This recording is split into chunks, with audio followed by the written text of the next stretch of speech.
Jak si to prožívala, ten celý závod si skutečně si nehrál, bylo to tak skutečný. Protože to bylo fakt božský teda.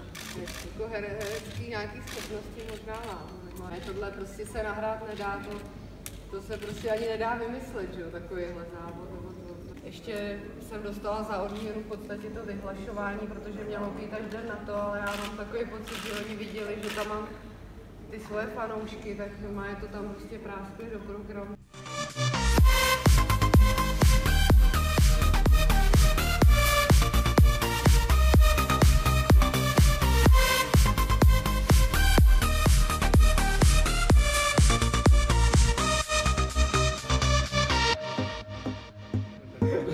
Jak prožíval jsi do závodu? Já ti položím dotaz.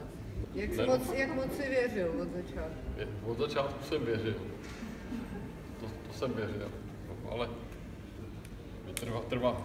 trvalo mi asi do rána, než mi to došlo, nebo až ti říkal po 5 letech. Tohle návrat.